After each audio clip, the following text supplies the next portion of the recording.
తననానానా, తననానానా, తననానానా, తననానానా, తననానానా, తననానానా, తననానానా, తననానానా, తారారారా, తారారా, తారారా. ఇదే రామాపురం. ఇది ఒక చిన్న గ్రామం. ఈ గ్రామంలో నలుగురు మిత్రులు ఉన్నారు. ఇప్పుడు మీరు చూడబోయేది వాళ్ళ కథే. వీళ్ళ గురించి చెప్పాలంటే ఈ నలుగురు మిత్రులు ఉపాధ్యాయ వృత్తి ద్వారా ఎంతోమంది విద్యార్థులకు విద్యను అందించి పదవీ విరమణ తర్వాత తమ సొంత గ్రామానికి వచ్చేశారు. ప్రతిరోజు సాయంత్రం పూట ఈ నలుగురు మిత్రులు ఒకే చోట కలిసి కూర్చుని ముచ్చట్లు చెప్పుకుంటున్నారు. అసలు వాళ్ళు ఏం మాట్లాడుకుంటున్నారు చూద్దాం రండి. నాతో పాటు మీరు కూడా. ఈ మెట్ల మీద కూర్చున్న వ్యక్తి పేరు నటరాజు గారు. ఇదిగో నడుచుకుంటూ వస్తున్నారే, అతని పేరే రాంబాబు గారు. తను జన్మించిన ఊరిని తన కన్న తల్లిలాగా చూసుకుంటాడు. ఇక్కడ కనిపించే వ్యక్తి పేరు కృష్ణకిషోర్ గారు. ఇతను తెలుగు పండితుడు. అలానే సరస్వతీదేవిని నమ్ముకున్న వ్యక్తి. ఇక్కడ కనిపిస్తున్నారు చూసారా, అతని పేరు జగన్మోహన్ రావు గారు. తను తెలుగు ఉపాధ్యాయులు. తెలుగు అంటే ప్రాణం. తెలుగుని ఎవరైనా చులకనగా మాట్లాడితే భరించలేడు. ఉదాహరణకు మీరే చూడండి.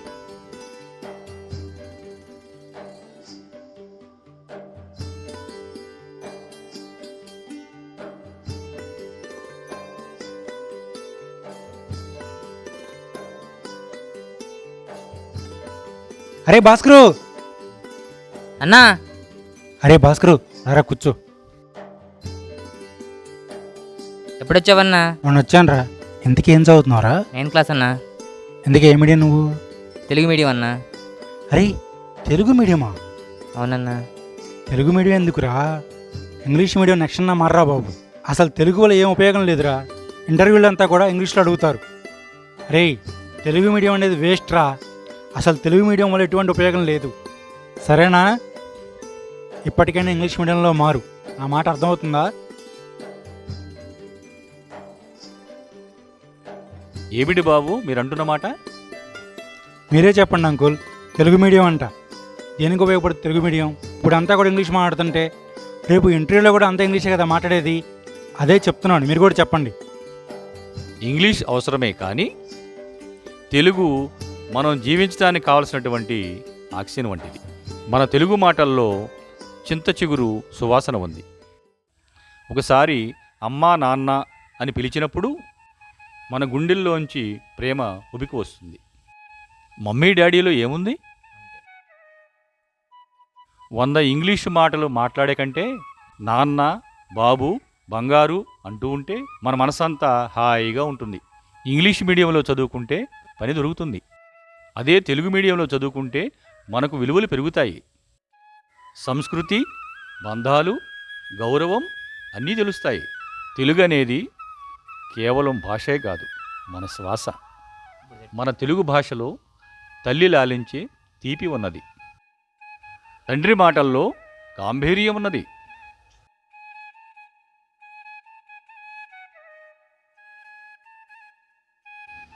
ఇంటర్వ్యూ గదిలో ఇంగ్లీష్లో మాట్లాడటం ఓ విజయమే. బయటి ప్రపంచంలో మన మాతృభాష అయినా తెలుగులో మాట్లాడుకుంటాం అనేది ఒక హుందాతనం.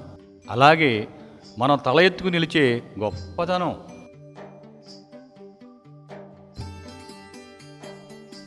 బాబు, ఇంగ్లీష్ మీడియంలో చదివినవాడు ఎదుగుతాడేమో, కానీ తెలుగు మీడియంలో చదివినవాడు ఎదిగాక ఆ పీఠంపై తల్లి భాషకు కృతజ్ఞత చెప్పే విధంగా మాట్లాడతాడు.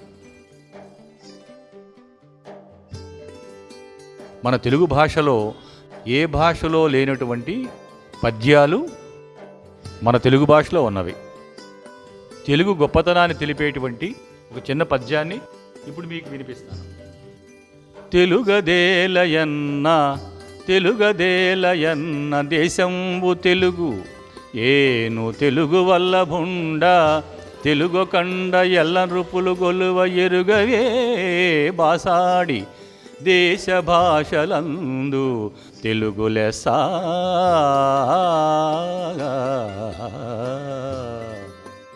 సారీ సార్, క్షమించండి. ప్రజెంట్ పరిస్థితులు పెట్టేలా చెప్పాను, ఏమనుకోకండి సార్. ఇలా తెలుగు గురించి చెప్పాలంటే రోజులు చాలవు.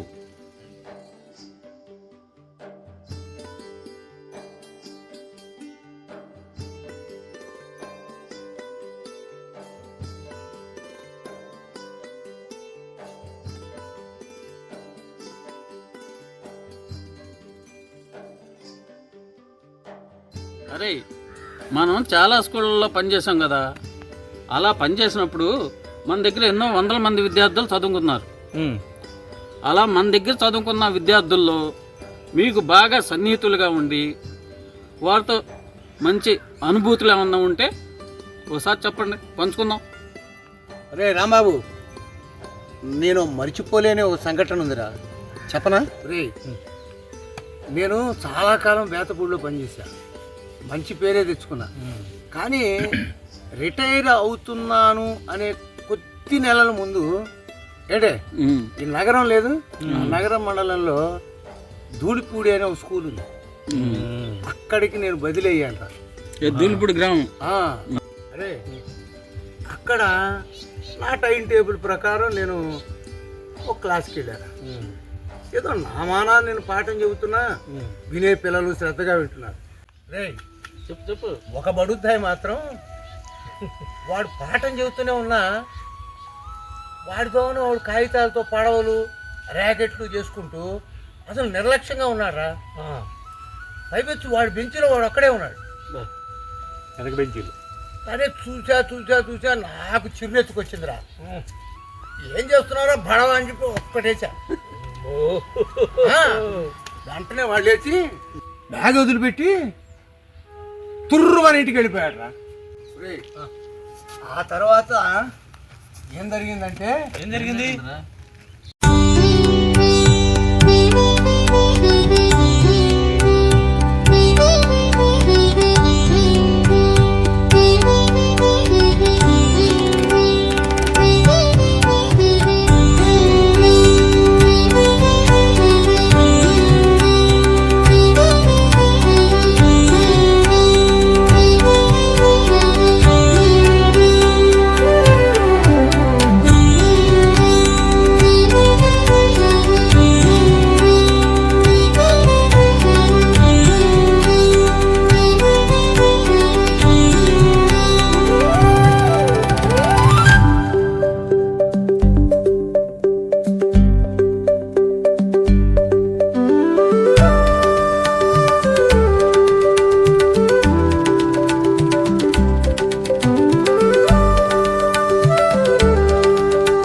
విద్యార్థులారా, నిన్న ఒక నీతి పద్యం చెప్పుకున్నాం.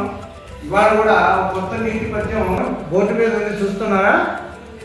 దాన్ని చూస్తూ నేను చెప్పినట్టు అనండి. అల్పుడు ఎప్పుడు వరకు ఆడంబరముగాను సత్యనుండు పలుకు కంచు మ్రోగునట్లు కనకంబు మ్రోగున.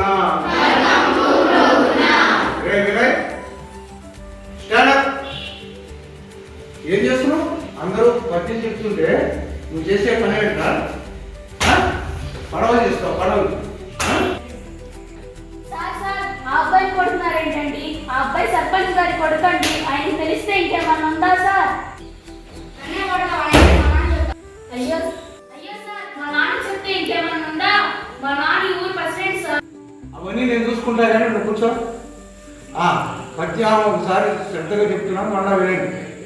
అల్పుడెప్పుడు బలుకు ఆడంబరముగాను సత్యనుండు బలుకు చల్లగాను కంచు మ్రోగునట్లు కనకంబు మ్రోగున విశ్వదావిరామ వినురవేమ. ఈ పూటకి పీరియడ్ అయిపోతుంది. రేపు నేనే ఎట్లా అయితే పద్యాన్ని మీకు చెప్పాను అలా తయారై రావాలి. సరే? ఏం శ్రీనివాడు వచ్చావు?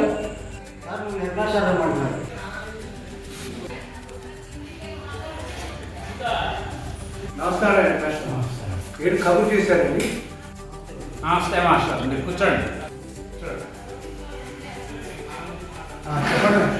చెప్పండి మేస్టర్. మీరు ఆ పిల్లవాడిని కొట్టారంట. అవునండి. ఆ పిల్లవాడి సామాన్యుడు కాదు, వెంకటరత్నం గారు అబ్బాయి. ఆ పిల్లవాడిని ఏ ఉపాధ్యాయుడు కూడా ఏమీ అనరు. కాబట్టి మీరు వెంటనే వాళ్ళ తండ్రి గారిని కలవాలి. ఇప్పుడు వెళ్ళమంటారండి? కుదిరితే ఈ రోజే వెళ్ళి కలవండి సార్, లేకపోతే రేపన్నా కలిసి రావాలి. మేస్టర్, నేను ఇవాళ వెళ్ళనండి, రేపు వెళ్తాను. వెళ్తానండి. మాస్టర్ ఒక మాట, మీరు ఒక విషయం గుర్తుపెట్టుకోండి మాస్టర్. చెప్పండి. వాళ్ళ తండ్రి గారు ఏదన్నా మీరు మాట్లాడకుండా వినండి. సరే మాస్టర్, ఉంటాను. రా, నేను కొడతాడా? రాని కబురు పంపించాను, నా సంగతి నేను చూస్తాను.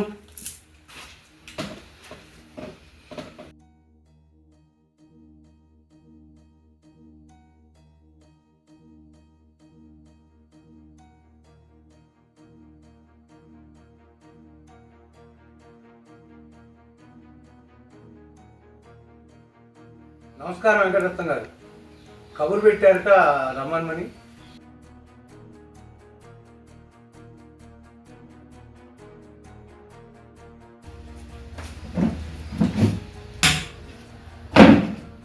మా అబ్బాయి అని తెలిసి కొట్టావా, తెలియక కొట్టావా?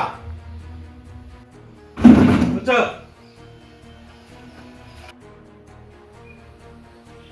ఆత్మాభిమానం గల సరస్వతి పుత్రుడండి. పర్వాలేదు. ఇంతకీ పిలిచిన కారణం ఏంటో చెప్పండి. సర్లే, చూడండి వెంకటరత్నం గారు, మేము బడిలో పాఠాలు చెప్పేటప్పుడు శ్రీమంతుల బిడ్డలకి ఒక రకంగాను, బడుగు బలహీన వర్గాల పిల్లలకు ఒక రకంగాను పాఠం చెప్పమండి. ఆ అనే అక్షరం నేర్పేటప్పుడు శ్రీమంతుల బిడ్డకి ఆ అని, బలహీన బడుగు వర్గాల పిల్లలకి ఆ అని కుదించి చెప్పడం మా ఉపాధ్యాయ వర్గానికి చేత కాదండి. అంతేకాదు వెంకటరత్నం గారు, పాఠం చెప్పే పంతులు అదే మా మాస్టర్లు పాఠంతో పాటు అప్పుడప్పుడు పిల్లల ప్రవర్తనని చక్కదిద్దడానికి ఒక దెబ్బ వేస్తామండి. అలా వేస్తేనే వాళ్ళ జీవితం బాగుపడుతుంది. అంతేగాని వాళ్ళని బాధ పెట్టడానికో కఠిన శిక్షలు వేసి బాధించటం మా చేత కాదండి, మా ఉపాధ్యాయ లోకానికే తల ఉంటుంది.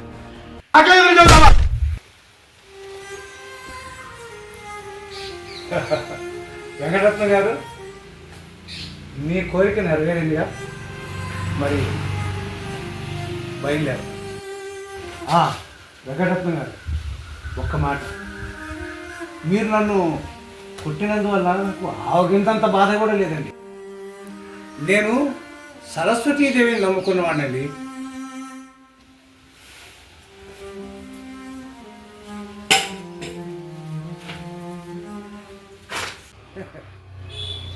సార్, మీలాంటి వాళ్ళందరూ ధనలక్ష్మిని బీరువాలో పెట్టి బంధించేసామని విర్రవీగుతుంటారు. ఎందరెందరూ అలా అనుకొని ఎవరి వల్ల కాలేదు సార్. ఆ ధనలక్ష్మిని గుప్పిట్లో ఉంచేసుకున్నాం, మనం బంధించేసాం కదని విర్రవీగుతారు మీలాంటి డబ్బులు ఉన్నవాడు. అదంతా భ్రమండి. అది గుప్పెట్లో ఇసగని పట్టుకున్నట్టు, ఎప్పుడు మనం వదులుతాము అప్పుడే జారిపోతుంది కూడా. ఆ విషయం మీకు తెలుసలేదు. కానీ సరస్వతిని ఎవరూ బంధించలేరండి. కానీ మేము నమ్ముకున్న సరస్వతి చదువుకున్న మా గుండెల్లో సుస్థిరంగా నిలిచిపోతుందండి, సుస్థిరంగా నిలిచిపోతుంది. కానీ మీరు ఆ ధనలక్ష్మి జారిపోయేది కాదండి మా సరస్వతి. అది మా సరస్వతీదేవి యొక్క గొప్పతనం. వెంకటరత్న గారు, ఇసుమంత బుర్ర ఉంటే చాలండి, సరస్వతీదేవి అక్కడ తిష్ట కూర్చొని అద్భుతమైన విద్యాజ్ఞానాన్ని మాకు అందిస్తుందండి. విద్యావంతులైనటువంటి మాలాంటి వాడు శ్రీమంతులైన దాఖలాలు సమాజంలో ఎన్నో ఉన్నాయండి. కానీ శ్రీమంతులైన వాళ్ళంతా విద్యావంతులు కాదని మీకు తెలుసో లేదు, తెలుసుకోండి అయినా. అయ్యా, లోకంలో పెద్దలు అందరూ మనకి చెప్పారు, శ్రీమాన్ సర్వత్ర పూజ్యతే అనే మాట ఎక్కడా లేదండి. విద్వాన్ సర్వత్ర పూజ్యతే. ఆ విషయాన్ని బాగా గుర్తుపెట్టుకోండి. ఇకనైనా పిల్లల్ని కొట్టేటటువంటి మాస్టర్ల మీద దౌర్జన్యం చేయటం కాదండి, వాళ్ళని మార్చండి. ఉపాధ్యాయులు చెప్పిన మాట వినండి రాని మీరు మారి వాళ్ళని మార్చండి. బళ్ళో మేము పాఠాలు చెబుతాం, గుణపాఠాలు ఎన్నో తెలుస్తుంది. మీరు చేసిన ఈ పనికి మీకు ఆనందం కలగచ్చేమో కానీ మీరు పరివర్తన రాకపోతే మిమ్మల్ని ఆ దేవుడు కూడా కాపాడు. చివరిగా ఒక మాట వెంకటరత్న గారు, మీ ధనలక్ష్మి కాపాడుకోవడానికి కోసం మీకు ఈ కర్ర కావాలి. మాకైతే ఇగో ఈ కలం చాలండి. ఈ కలం మా జీవితానికే ఒక వెలుగుబాటునిచ్చేటటువంటి అద్భుతమైన లేఖిని. వెంకటరత్న గారు, వెదురుని కాలిస్తేనే వీణ తయారయ్యేది, వేణువు కూడా తయారయ్యేది. వేణువుకి ఒళ్ళంతా గాయాలైతేనే ఆ గాయాల నుంచి అద్భుతమైన గేయాలు పుడుతున్నాయి కదా. అలాగే శిల్పి రాళ్ళని చిక్కుతూ ఉంటాడు, ఎంతో కష్టపెడతాడు ఆ రాళ్ళని. అలా కష్టపెట్టిన తర్వాతే అద్భుతమైన శిల్పం ఆవిష్కరింపబడుతుందండి. అలాగే విద్యార్థులను కూడా మేము సామ దాన భేద దండోపాయాలతో వాళ్ళను ఒక దారిలో పెడదామని మా ఈ ప్రయత్నానికి తల్లిదండ్రులు కూడా సహకరిస్తేనే కదండి మేము ఏదైనా చేయగలిగేది. అద్భుతాలు సాధించాలి అంటే మీ సహకారం మాకు ఎంతో అవసరం కూడా.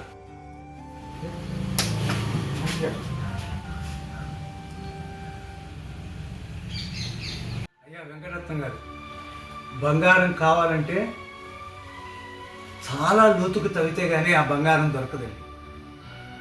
అప్పుడే ఆ పుత్తడి విలువ లోకానికి తెలుస్తుంది. అట్లాగే విద్యార్థి భవిత కోసం ఉపాధ్యాయులు చేసే దండన వారికి చెండవుతుందే తప్ప శిక్ష కాదు, అదొక శిక్షణ. నాన్నగానే ఒకసారి ఇట్లా. Very good, very good. Venkataratnam గారు, ఇవాళ వీడు 2 దెబ్బలు తిన్నంత మాత్రాన వాడేమో అరిగిపోడండి. ఈ దెబ్బలు వాడి జీవితానికి, వాడి ఉజ్వల జీవన భవంతికి గొప్ప పునాదులు అవుతాయండి. నా మాట నమ్మండి. ఇంతవరకు మాట్లాడిన వాటిలో తప్పులు ఏమన్నా ఉంటే నన్ను మన్నించండి. సెలవు. నన్ను క్షమించండి.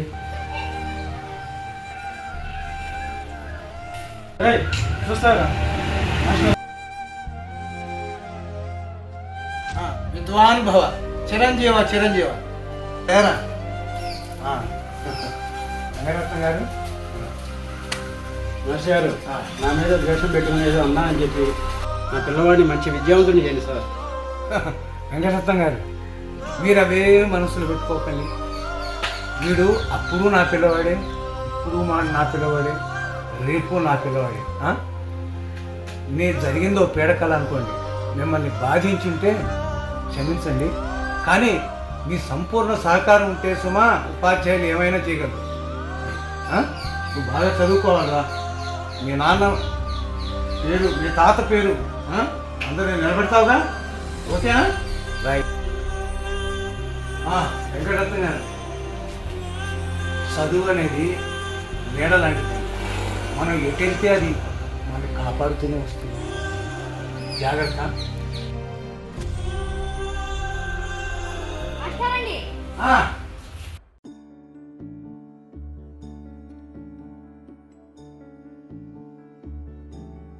అదే చాలా సంతోషంగా నిన్నటిదాకా నీకున్న ప్రవర్తనకి ఇవాళ నీలో వచ్చిన మార్పు నాకు చాలా ఆనందంగా ఉందిరా.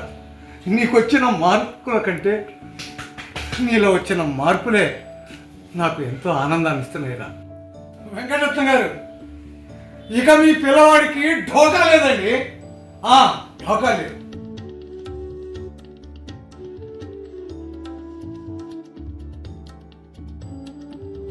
వెంకటరత్న గారు, మీరు ఉండండి.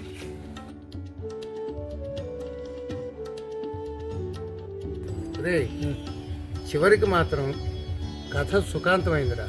చివరికి ఆ పిల్లవాడు మారటమే కాదు, బాగా రౌడీగా ఉన్నటువంటి వాళ్ళ తండ్రి కూడా మారి సంస్కారవంతుడయ్యాడు. అరే వీడు చాలా ప్రాబ్లమ్స్ ఫేస్ చేశాడు రా. అబ్బో మొండోడు. అరే ఒక్క నిమిషం ఆగండి రా, ఫోన్ వచ్చింది.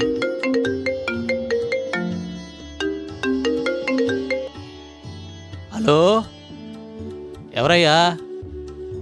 బాబు నువ్వా? ఓకే ఓకే, కంగ్రాట్స్ బాబు, చాలా సంతోషం. కలుద్దాం. ఎవర్రా? ఏంట్రా ఫోను? ఏం జరిగిందిరా? ఏం లేదురా, ఒకరోజు ఏం జరిగిందంటే నేను పార్కులోకి వెళ్ళి కూర్చున్నాను రా.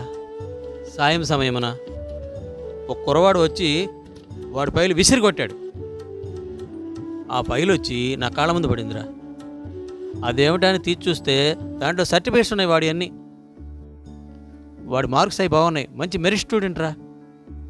ఇదేమిట్రా బాబు అని అడిగితే, నేను 4-5 ఇంటర్వ్యూలకి వెళ్ళి వచ్చాను సార్, నాకు జాబ్ రాలేదు, ఆ సర్టిఫికేట్స్ వద్దు ఏమొద్దు అన్నాడు.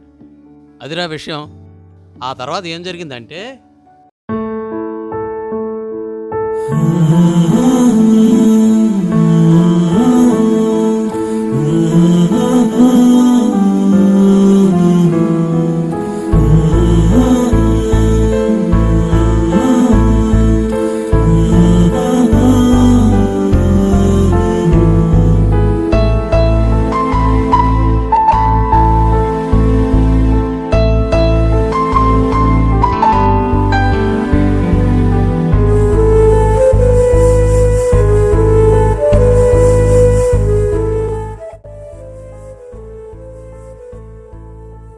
బాబు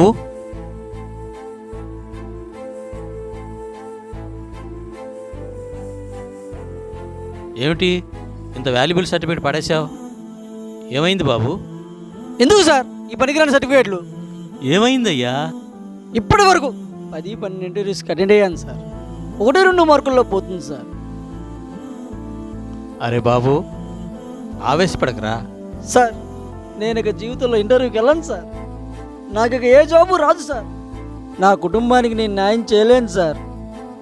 నేను చదువుకుని ఉద్యోగం చేసి ఉద్ధరిస్తానని మా అమ్మ మా నాన్న రాత్రి పగలు తిండి తిప్పులు మానేసి నన్ను చదివించారు సార్. నేను వాళ్ళకి ఆసరా అవుతాను అనుకున్నారు సార్, కానీ నేను వాళ్ళకి భారమై కూర్చున్నాను సార్. పిచ్చివాడు, బిడ్డలెప్పుడు తల్లిదండ్రులకి భారం కారణాయన. సార్ ఇప్పటి నుంచి అమ్మా నాన్నలాగా కూలీ నాలీ చేసి వాళ్ళకి చేదోడు వాదోడుగా ఉంటాను సార్. అమ్మా నాన్న నేను కష్టపడి చదివించింది వాళ్ళలాగా కష్టపడకుండా సుఖంగా ఉండాలని, అది గుర్తుంచుకో. అలాగే ఒక విషయం చెబుతాను విను. విత్తనం తినాలని సేమలు చూస్తాయి, మొలకలు తినాలని పక్షులు చూస్తాయి, మొక్కలు తినాలని పశువులు చూస్తాయి. ఇవన్నీ తప్పించుకొని విత్తనం మహావృక్షం అయినప్పుడు ఆ చెట్టు నీడకే ఇవన్నీ చేరతాయి. జీవితం కూడా అంతే, టైం వచ్చేంతవరకు వేచి చూడాల్సిందే. దానికి కావాల్సింది ఓర్పు మాత్రమే. ఒక చిన్న మొక్క నాటి ప్రతిరోజు వచ్చి కాయ కాసిందా లేదని చూడకూడదు. అది పెరిగి పుష్పించి ఫలాలిచ్చేంతవరకు వేసి చూడాలి. కష్టమో కన్నీళ్ళు సంతోషమో బాధ ఏది శాశ్వతం కాదు. కాలం ఎప్పుడూ మారుతూ ఉంటుంది. దెబ్బలు తిన్న రాయి విగ్రహం అవుతుంది, దెబ్బలు కొట్టిన సుత్తి ఎప్పటికి సుత్తిలానే ఉంటుంది. ఓడిపోతే గెలవటం నేర్చుకో, గెలుపుని పట్టుకోవటం కాదు. ఓటమిని తట్టుకున్నవాడే నిజమైన విజేత. నొప్పి విలువ తెలిసిన వాడే మహనీయుడవుతాడు. ఎలా బ్రతకాలో నేర్చుకో. పక్షి కూడా తన గూటి నుంచి బయలుదేరినప్పుడు ఆహారం ఎక్కడ దొరుకుతుందో తెలియదు, కానీ ఆహారాన్ని సంపాదించి తీసుకొచ్చి తన బిడ్డలకు పెడుతుంది. దీన్ని బట్టి నీకేమర్థమైంది? ప్రయత్నమే జీవితం. Be ready, never give up, don't be easily, take serious. You got success your life. All the best. Next ఇంటర్వ్యూకి నువ్వు వెళ్తున్నావు కాదు, జాబు కొట్టి తీరుతావు. నా నంబర్ తీసుకో, నీకే అవసరం వచ్చినా నాకు ఫోన్ చేయి. నీకు జాబ్ వచ్చిన తర్వాత నువ్వు వచ్చి నన్ను కలువు. 2 నెలల తర్వాత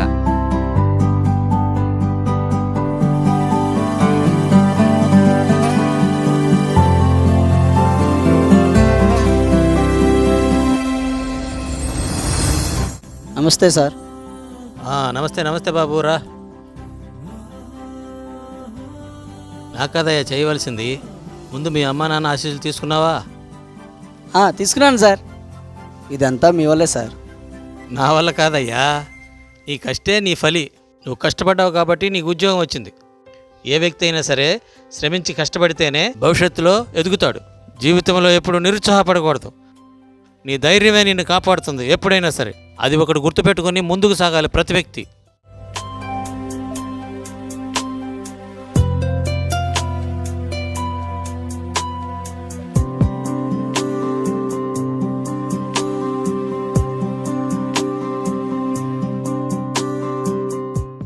ఇప్పటి వరకు 3 ఉపాధ్యాయుల కథలు విన్నాం కదా, అలాగే 4వ వ్యక్తి మన రాంబాబు గారు ఉన్నారు కదా, ఆయనకి ఒక చిన్న కథ ఉందండోయ్. అదేంటో చూద్దాం రండి.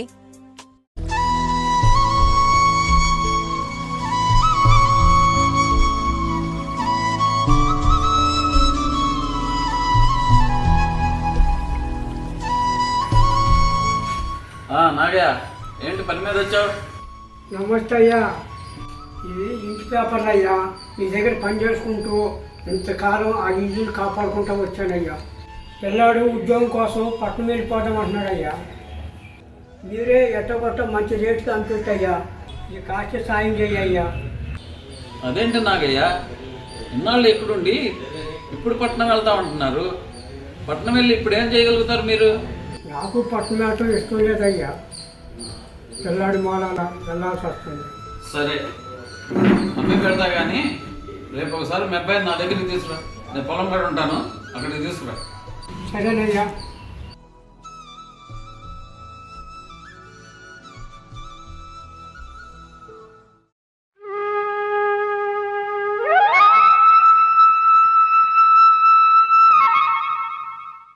నమస్తే అయ్యా. ఏమయ్యా, ఏంటి నీ పేరు రక్షయ అక్షయ? అక్షయ్ సార్. ఏంటి బాబు నువ్వు చదివింది డిగ్రీనా బీటెక్కా? BTech sir. బీటెక్లో బ్రాంచ్ ఏంటి నీది? Mechanical branch sir. ఏంటి బాబు, పట్నం వెళ్ళిపోదాం అంటున్నావంట, ఇల్లు కూడా అమ్మేద్దాం అంటున్నావంట. నువ్వంటే టౌన్లో చదివచ్చావు కాబట్టి అడ్జస్ట్ అయిపోతావు ఎక్కడైనా. మీ నాన్న పుట్టిన నుంచి ఎక్కడ ఉన్నవాడిని పట్నం తీసుకెళ్ళి అక్కడేం చేస్తావు? ఇల్లు కూడా అమ్మేమంటున్నావంట. ఇల్లు అమ్మేసి డబ్బు తీసుకెళ్ళి అక్కడ ఏం చేద్దామని? ఏమన్నా ఉద్యోగం వచ్చిందా నీకు? లేదు సార్, అక్కడే జాబ్ చూసుకొని అక్కడే సెటిల్ అయిపోదాం అనుకుంటున్నాను. అయినా పల్లెటూరు వదిలేసి పట్నం వెళ్ళి ఏం చేస్తావయ్యా? మీ నాన్న చూడు నిన్న నుంచి ఎంత బాధపడుతున్నాడు.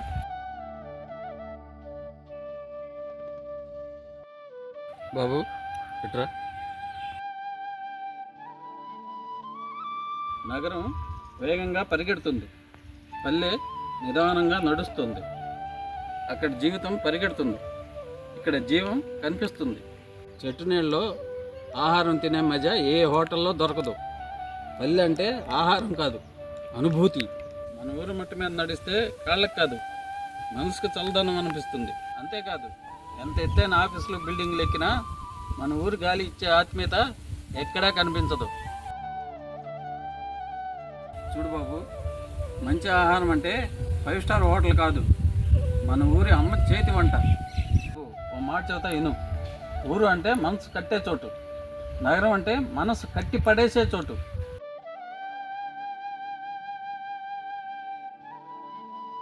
చూడు బాబు, నగరంలో వెలిగే వెలుగుల కన్నా మన ఊరి పాకలో వెలిగే దీపపు కాంతికి ఏది సమానం కాదు.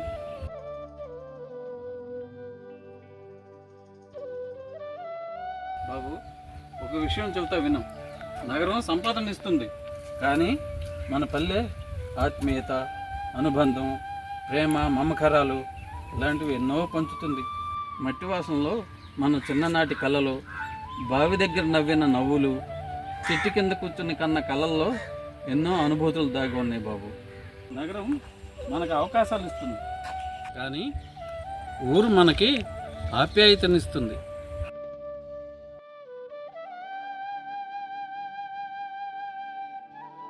చూడు బాబు, పట్టణపు కాంతులు కంటిని మాయ చేస్తాయి, కానీ మన ఊరి పంట పొలాల పచ్చదనం ఎంతో స్వచ్ఛతనిస్తాయి. ఆఖరిగా ఒక మాట చెబుతున్నా, ఈ ఊళ్ళో పుట్టి ఈ ఊళ్ళో పెరిగి ఇంత వయసు వచ్చిన తీసుకెళ్ళి పట్టణంలో పెడతానంటున్నావు. అక్కడ ఎవరు పలకరించే వాళ్ళు ఉండరు, మంచి చెడు చూసేవాళ్ళు ఉండరు. మీ మేలు కూడా చెబుతున్నా.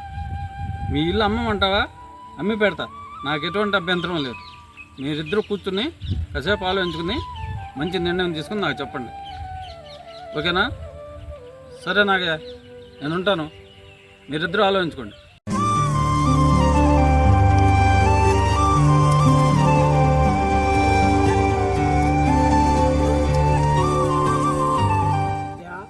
బాబు గారు చెప్పాడుగా, ఏం ఆలోచించా? నాన్న, ఈ ఊరు మనల్ని వెనకలాగుతుంది. మనం నగరానికి వెళ్తే కొత్త జీవితం మొదలవుతుంది నాన్న. నేను అమ్మేద్దాం నాన్న. ఇల్లు అమ్ముకుంటే ఎక్కడికి వెళ్తాం, ఎక్కడ తలదాచుకుంటాం? నీ అడుగుబడింది మొట్టమొదటి ఈ మట్టి మీదేనయ్యా. మొట్టమొదట నీ మాట ఎందుకాడ మన ఇంటికి వాళ్ళేనయ్యా. ఇల్లు అమ్మితే మన జ్ఞాపకాలు ఎక్కడ దొరుకుతాయ్యా?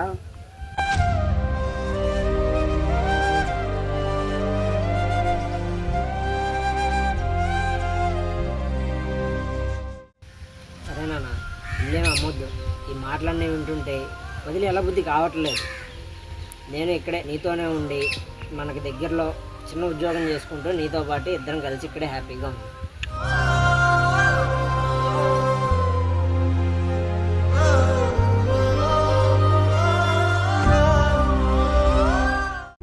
చూశారు కదా ఫ్రెండ్స్, ఈ నలుగురు ఉపాధ్యాయులు వాళ్ళ కథలు విన్నాం కదా. ప్రతి ఒక్క ఉపాధ్యాయుని జీవితంలో కొన్ని సంఘటనలు జరిగాయి. ఆ సంఘటనలు కూడా ప్రతి వ్యక్తిలోనూ మార్పు రావటం, అలానే ఉపాధ్యాయులు చెప్పే మాటల ద్వారా వాళ్ళలో పరివర్తన రావటం మనం గమనించాం. వీటన్నిటికీ మూలం చదువు మాత్రమే. ఇలా ప్రతి వ్యక్తిలో పరివర్తన రావటం మొదలైతే సమాజం బాగుపడుతుంది. పుస్తకమే ఆయుధం, జ్ఞానమే శక్తి. ఇదే నిజం. అజ్ఞానాంధకారం తొలగించి సత్యం వైపు నడిపిస్తుంది. డబ్బు లేకపోతే మళ్ళీ సంపాదించవచ్చు, కానీ చదువు లేకపోతే జీవితమే చీకటిగా మారిపోతుంది. కాబట్టి చదువు అనే దీపాన్ని ఎప్పటికీ వెలిగించాలి, వెలుగుతూనే ఉంచాలి.